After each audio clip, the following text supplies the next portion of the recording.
What would you do? When Alma married Kwesi, she believed she had found the kind of man every woman prayed for. For 14 years, he had been everything a husband should be. He never forgot birthdays. He paid the bills without complaints. He was a loving father to their 3 children and a respected man in church. Whenever people spoke about faithful husbands, Kwesi's name was always mentioned. Alma often thanked God for giving her a man who made marriage look easy. Then, one ordinary Tuesday afternoon, everything changed. Her phone rang.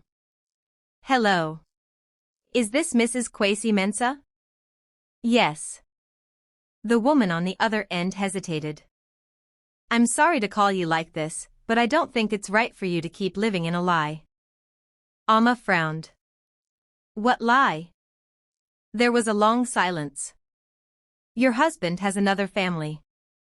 Alma laughed. You must have the wrong person. I wish I did. The call ended.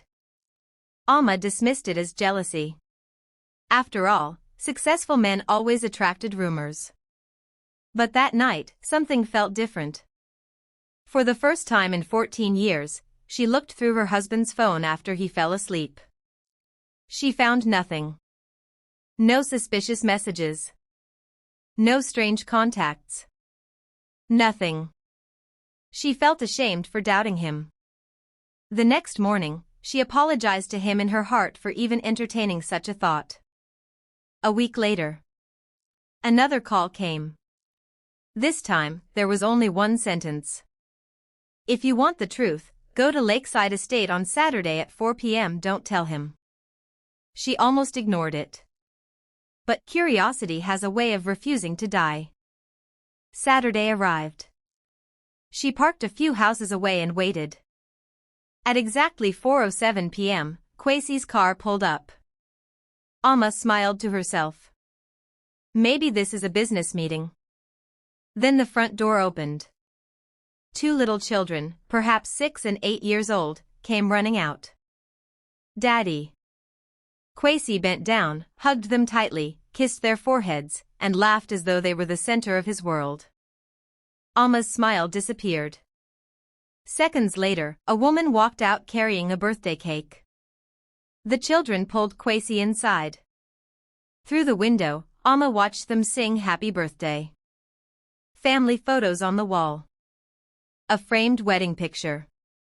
Not of her. Of Kwesi. And another woman. Alma couldn't breathe. She sat in her car for almost an hour before driving home. She said nothing. That night, she cooked his favorite meal. She smiled. She asked about his business meeting.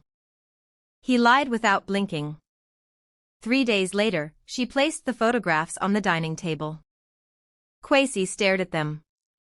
His face turned pale. For nearly a minute. He said nothing. Then, quietly, he whispered. I'm sorry. The truth came pouring out.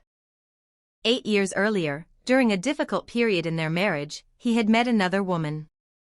What started as a mistake became a relationship. Then came a child. Then another.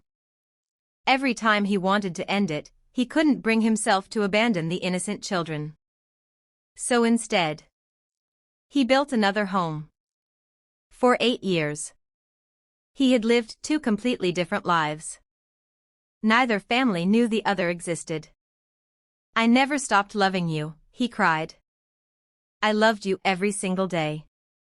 Alma looked at him in disbelief. How do you love someone, while lying to them every day for 8 years? He had no answer. The next morning, their children were laughing over breakfast, completely unaware that their family had shattered overnight. Alma looked at them. Then she remembered the 2 innocent children she had seen calling her husband Daddy. None of the children had done anything wrong. Someone would suffer. No matter what decision she made. If she left, her children would grow up in a broken home.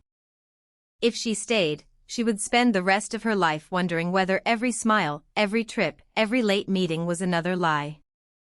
And somewhere across town, another woman was probably asking herself the very same questions. That night, Kwesi knelt before his wife with tears streaming down his face. "I'll do anything to make this right." Amma looked at him.